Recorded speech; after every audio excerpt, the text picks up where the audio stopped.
தான் படிச்ச யூனிவர்சிட்டியில உள்ள ஸ்டூடெண்ட்ஸுக்காக ஸ்டார்ட் பண்ணப்பட்ட ஒரு ஆப் இப்போ உலகத்துல உள்ள 7 பில்லியன் மக்கள் யூஸ் பண்ணிட்டு இருக்காங்க. அது என்ன ஆப், அந்த ஆப்பை யார் உருவாக்குனாங்க அப்படிங்கிறத பத்தி தான் நம்ம இந்த வீடியோல பார்க்க போறோம். நான் தான் உங்க Gokulnath. Happy birthday to you. Happy birthday, happy birthday, happy birthday to you. 7 billion மக்கள் யூஸ் பண்ற ஆப், அது நம்ம யூஸ் பண்ற ஃபேஸ்புக் தான். இந்த ஃபேஸ்புக்கை யார் உருவாக்குனாங்க அப்படின்னு பார்த்தீங்க அப்படின்னா மார்க் ஜூக்கர்பர்க். ஸோ இந்த ஃபேஸ்புக் எப்படி உருவானது அப்படிங்கிறத ஃபர்ஸ்ட் பார்ப்போம்.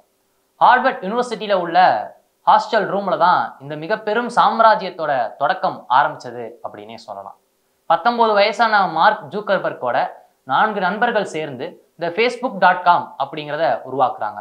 அற்புதமான நண்பர்கள் சேர்ந்த வெற்றிகள் குமியுமடா, நம் வெற்றிகள் குமியுமடா. இந்த 4 பேர்ல டஸ்டின் அப்படிங்கிறவர் வந்து ப்ரோக்ராமிங் அண்ட் ஸ்கேலிங் ஹெல்ப் பண்றாரு. அண்ட் எடார்னோ அப்படிங்கிறவர் வந்து $15,000 இந்த facebook.com உருவாக்குறதுக்கு முதலா இதுக்கு வந்து இன்வெஸ்ட் பண்றாரு. கிறிஸ் அப்படிங்கிறவர் மார்க்கெட்டிங்க்கு மேனேஜ் பண்ணி கொடுக்குறாரு. அண்ட் ஆண்ட்ரோ அப்படிங்கிறவர் லோகோ டிசைனிங் பண்ணி கொடுக்குறாரு. இவங்களையெல்லாம் மார்க் லீட் பண்ணி இந்த facebook.com அப்படிங்கிறத உருவாக்குறாங்க. இதை உருவாக்குன முதல் வாரத்திலேயே அந்த யூனிவர்சிட்டியில உள்ள 1200 ஸ்டூடெண்ட்ஸ் வந்து இதுல ஜாயின் பண்றாங்க. அந்த யூனிவர்சிட்டியிலேயே ஃபேஸ்புக்கை பத்தி பிரபலமா பேசப்படுது. பிரபலமா பேசப்பட்ட அந்த ஆண்டு, அதாவது 2004ல் இவங்களுடைய முதல் வருமானம், ஃபேஸ்புக் மூலியமா கிடைக்கக்கூடிய வருமானம் எவ்வளவுன்னு பார்த்தீங்க அப்படின்னா $2 லட்சம். அடுத்த ஆண்டு, அதாவது 2005ல் கிடைக்கக்கூடிய வருமானம் பார்த்தீங்க அப்படின்னா $10 பில்லியன். அவ்வளவுதான், ஒரு மிகப்பெரிய சாம்ராஜ்யத்திற்கான ஒரு அடித்தளம் அப்படின்னே சொல்லலாம். அப்படி சொல்லிக்கிட்டு இருக்கும் போதே சாம்பார் எனக்கு ஒரு ஆப்பு அப்படின்னு மார்க் மேல ஒரு கேஸ். என்ன அப்படின்னா, என் ஐடியாவை திருடிட்டாங்க அப்படின்னு. யாரு போட்டிருக்காங்க? அதே ஹார்வர்ட் யூனிவர்சிட்டியில படிச்ச கமரன், திவ்யா, வின்சென்ட் அப்படிங்கிற ஒரு 3 பேர் தான் இந்த கேஸ் போட்டிருக்காங்க. என்ன அப்படின்னா, கமரன், திவ்யா அண்ட் வின்சென்ட் அப்படிங்கிறவங்க ஹார்வர்ட் டேட்டிங் சைட், அதாவது ஹார்வர்ட் யூனிவர்சிட்டியில உள்ள ஸ்டூடெண்ட்ஸுக்கான ஸ்பெசிஃபைடு சோசியல் நெட்வொர்க்கை உருவாக்கணும்னு பிளான் பண்ணியிருக்காங்க. அப்படி பிளான் பண்றப்ப அவங்க ஃபேஸ் பண்ற ப்ராப்ளம் என்னன்னு பார்த்தீங்க அப்படின்னா, அந்த வெப்சைட்டை கிரியேட் பண்றதுக்கு அவங்களுக்கு கோடிங் நாலேஜ் அவ்வளவா இல்லை.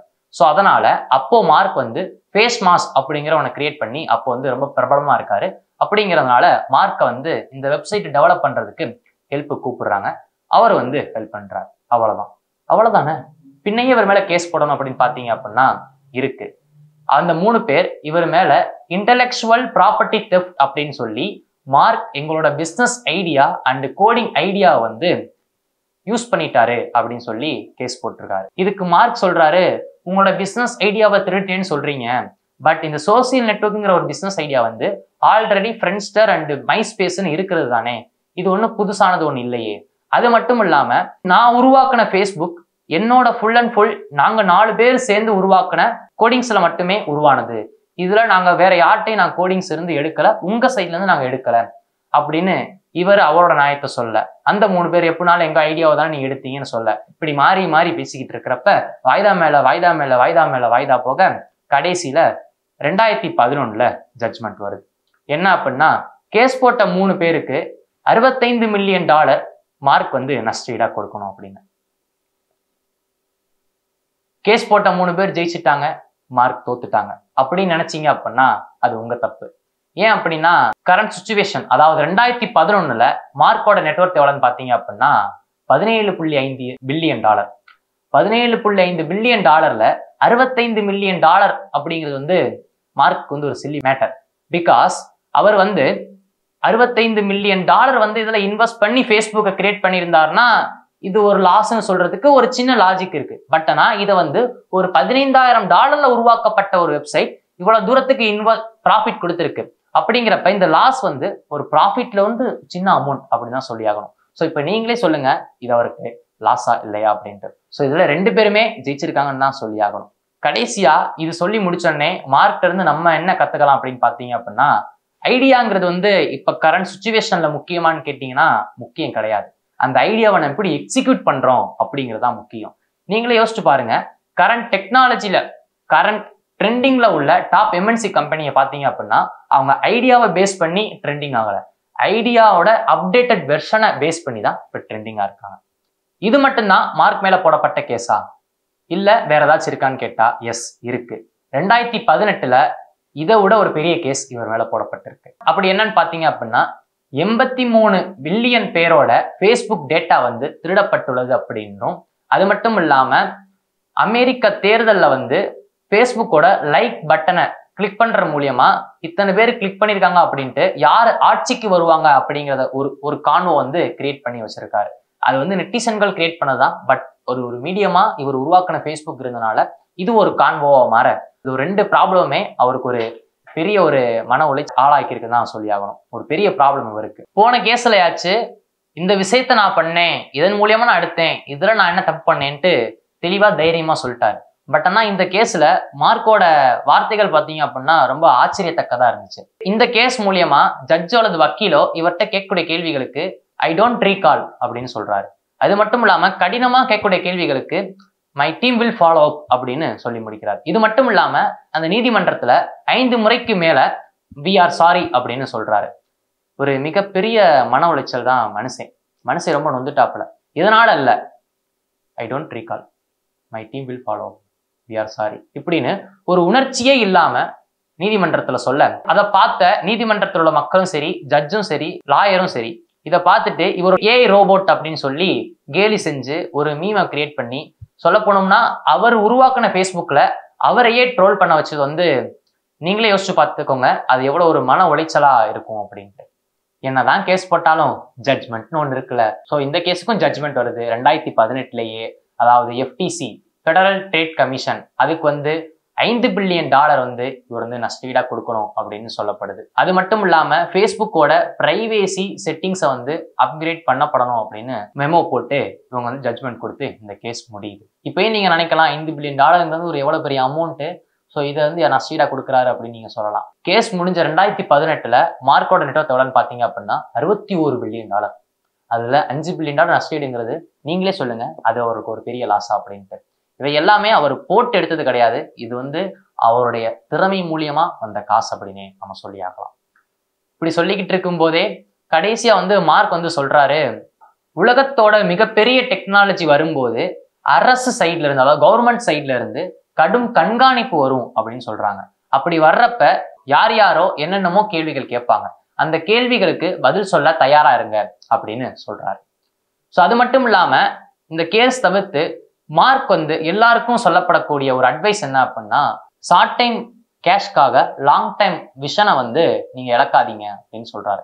எஸ், 2006 யாஹோ கம்பெனி வந்து $1 பில்லியன் வந்து ஃபேஸ்புக்கை வித்துருங்க அப்படின்னு சொல்லி மார்க்கிட்ட கேட்கிறப்ப, அப்போ $1 பில்லியன் 2006 வந்து ஒரு மிகப்பெரிய தொகை. ஆனாலும் மார்க் வந்து நோன்னு சொல்லிட்டாரு. 2006 $1 பில்லியன், பட் இப்போ $1 ட்ரில்லியன். $1 பில்லியன் கேட்ட யாஹோ கம்பெனி வெரிசான்கிற கம்பெனிக்கு $5 பில்லியன் யாஹோ கம்பெனியை வித்துட்டு போயிட்டாங்க அப்படிங்கிறது ரொம்ப குறிப்பிடத்தக்கது.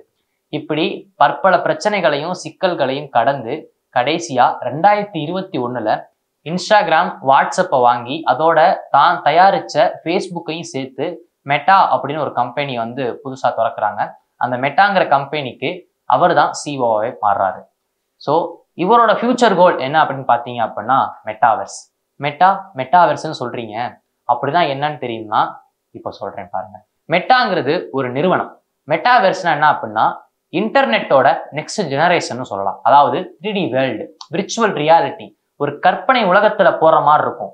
ஸோ அந்த டெக்னாலஜியை பேஸ் பண்ணி உருவாக்கப்படுறது தான் மெட்டாவர்ஸ். எக்ஸாம்பிளுக்கு பார்த்தீங்க அப்படின்னா நம்ம யூஸ் பண்ற ஸ்னாப்சாட்னே சொல்லலாம். ஸோ இந்த மெட்டாவர்ஸுக்காக இவங்க மட்டும்தான் ஒர்க் பண்றாங்களான்னு கேட்டா அது கிடையாது. ஆப்பிள், என்விடியா, மைக்ரோசாஃப்ட் போன்ற டாப் எம்என்சி கம்பெனிஸுமே இதுக்காக ஒர்க் பண்ணிட்டு தான் இருக்காங்க. மார்க் சொன்னதுதான் மார்க்குக்குமே, அதாவது ஐடியாங்கிறது முக்கியம் இல்ல, அதை எப்படி எக்ஸிக்யூட் பண்றோம் அப்படிங்கிறதா முக்கியமா. ஓகேங்களா? இப்போ வந்து மார்க்கோட ஹேபிட்ஸை பத்தி நம்ம பார்க்கலாம். அதுக்கு முன்னாடி மார்க்குக்கு வந்து ஒரு செல்ல பெயர் இருக்கு, த சித் லார்ட் ஆஃப் டேட்டா அப்படின்ட்டு. அதாவது டேட்டாக்கே கடவுள் அப்படி சொல்லப்படுறதுக்கு காரணம் யாருன்னு அவரே சொல்றாரு. யாருன்னு கேட்டீங்க அப்படின்னா ஒரு தமிழன்றாரு. தமிழனா? யார் அந்த தமிழன்? மார்க்குக்கும் தமிழனுக்கும் என்னையா சம்மந்தம் அப்படின்னு கேட்டீங்க அப்படின்னா சம்மந்தம் இருக்குன்னு அவரே சொல்றாரு. அந்த தமிழன் யாருன்னு கேட்டீங்க அப்படின்னா கணித மேதை ஸ்ரீனிவாச ராமானுஜம். எஸ், ஒரு கோடிங் வந்து தயாரிக்கிறாங்க அப்படின்னா அதுல முக்கியமா பேஸா இருக்கிறது வந்து ஒரு மேத்தமெட்டிக்ஸ் தான் சொல்லணும். மேத்தமெட்டிக்ஸும் ஸ்டாட்டிக்ஸ் தான் சொல்லணும். ஸோ மார்க் உருவாக்குனா எல்லா கோடிங்க்கும் சரி, எல்லா வெப்சைட்டுக்கும் சரி, ஒரு பேசிக்கா இருக்கிறதுக்கு வந்து மேக்ஸ். அந்த மேக்ஸுக்கு வந்து அவர் ஃபாலோ அப் பண்ற ஒரு ஆத்தர் அப்படின்னு பாத்தீங்க அப்படின்னா கணிதமேதை ஸ்ரீனிவாச ராமானுஜம்னு அவரே ஒரு பேட்டியில சொல்லியிருக்காரு. ஸோ இவ்வளவு பெரிய ஒரு எம்பையருக்கு வந்து ஒரு தமிழனோட ஒரு கணிதமேதை ராமானுஜத்தோட ஒரு மேக்ஸ் வந்து பேஸா இருக்கிறது அப்படிங்கிறது ரொம்ப பெருமை தக்கக்கூடியதா ஒண்ணு இருக்கு. ஸோ இப்போ அவரோட ஹேபிட்ஸை பத்தி பார்த்தோம் அப்படின்னா இவர் வந்து ஒரு ஆக்டோபஸ் லவ்வர்னே சொல்லலாம். எந்த அளவுக்கு அப்படின்னு பாத்தீங்க அப்படின்னா மெட்டாவோட ஹெட் குவார்ட்டர்ஸ் அமெரிக்காவில் உள்ள கலிபோர்னியாவில் இருக்கு. ஆக்டோபஸோட ஒரு சிலை வந்து மெட்டாவோட ஹெட் குவார்ட்டர்ஸ்ல இருக்குன்னே சொல்லலாம். ஏன் அவருக்கு வந்து ஆக்டோபஸ் மேல இவ்வளவு கிரேஸ் அப்படின்னு பாத்தீங்க அப்படின்னா மெட்டா, அதாவது ஆக்டோபஸ் வந்து ஏலியன்ஸை விட இன்டெலிஜென்ஸ் அப்படின்னே அவர் சொல்றாரு. இது மட்டும் இல்லாம அவர் வந்து ஒரு அசைவ பிரியர். ஸ்னிக்கர்ஸ் வந்து ரெட்புல் வந்து அதிகமா சாப்பிடுவாராம், அதிகமா ரெட்புல் வந்து குடிப்பாரு. இவர் வந்து ஒரு டீனேஜ் ஹேக்கர்னு சொல்லப்படாரு. பிகாஸ் ஒரு 12 வயசுல வந்து ஜூக் நட், அதாவது ஹோம் மெசேஜிங் சிஸ்டத்தை வந்து பில்ட் பண்ணியிருக்காரு. அது மட்டும் இல்லாம 14 வயசுல மைக்ரோசாஃப்ட்டுக்கு வந்து ஏஐ பேஸ்டு மியூசிக் ஆப்பை வந்து பில்ட் பண்ணி கொடுத்துருக்காரு. இது மட்டும் இல்லாம இவரோட வீட்டுல வந்து ஏஐ ஒய்ஃப் இருக்கு. என்னது, ஏஐ ஒய்ஃபா? எஸ். அவங்க வீட்டுல உள்ள வேலைகளை செய்யறதுக்காக ஏஐ பேஸ்டு ஒரு ரொபாட்டிக் ரெடி பண்ணிருக்காரு. அதுக்கு அவரே ஏஐ ஒய்ஃப்னு பேர் வச்சிருக்காரு. சரி, அவரோட ஹேபிட்ஸ், அவர் பண்ற விஷயங்களை எல்லாம் நீயே என்கிட்ட சொல்ற அப்படின்னு கேட்டீங்க அப்படின்னா ஒரு சைக்காலஜிஸ்ட் என்ன சொல்றாரு அப்படின்னா ஒருவர் பண்ணக்கூடிய விஷயங்களை நம்மளும் பண்ணோம் அப்படின்னா அவர் என்ன டைப் ஆஃப் யோசனைகள் பண்றாங்களோ அது அப்பேற்பட்ட யோசனைகள் நம்மளும் யோசிப்போம் அப்படின்னு சொல்றாங்க.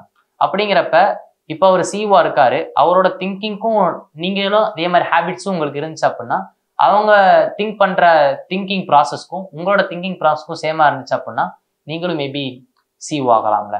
ஹவாயில 1400 ஏக்கர் வந்து வீடு கட்டுறதுக்காக இடம் வாங்கி வைக்கிறாரு மார்க் ஜூக்கர்பர்க். இடம் வாங்குறதுல என்னப்பா இருக்கு அப்படின்னு கேட்டீங்க அப்படின்னா இடம் வாங்கலாம், வீடும் கட்டலாம். ஆனா ஏன் அந்த வீட்டுக்குள்ள பங்கர் கட்டணும்? என்னது பங்கரா அப்படின்னு கேட்டீங்க அப்படின்னா இப்ப உக்ரைன் போர் நடந்துகிட்டு இருக்கு. உக்ரைன் போர் நடந்துகிட்டு இருக்கிறப்ப அதுல வீட்டுல உள்ளவங்க தப்பிக்கிறதுக்காக வீட்டுக்குள்ளேயே பங்கர் அப்படின்னு ஒரு பாதுகாப்பான ஒரு இடம் அப்படின்னு சொல்லப்படுது. வீட்டுக்குள்ளேயே தோண்டி ஒரு பாதுகாப்பான இடத்த வச்சுப்பாங்க. அதே மாதிரி இவரும் ஒரு வீடை கட்டியிருக்காரு. அப்படிங்கிறப்ப மேபி இவருக்கு ஏதாச்சும் நியூஸ் வந்திருக்குமா, ஏதாச்சும் நாட்டுல போர் நடக்க போகுது அப்படின்ட்டு தெரியல. அது என்னன்னு நம்ம பொறுத்து இருந்து பார்ப்போம். மார்க்கோட ஹேபிட்ஸ் உங்களுக்கு இருந்துச்சு அப்படின்னா நீங்க கீழே கமெண்ட் பண்ணுங்க. அண்ட் தென் இந்த வீடியோவை லைக் பண்ணுங்க, ஷேர் பண்ணுங்க, இந்த சேனலை சப்ஸ்கிரைப் பண்ணுங்க. தேங்க்யூ.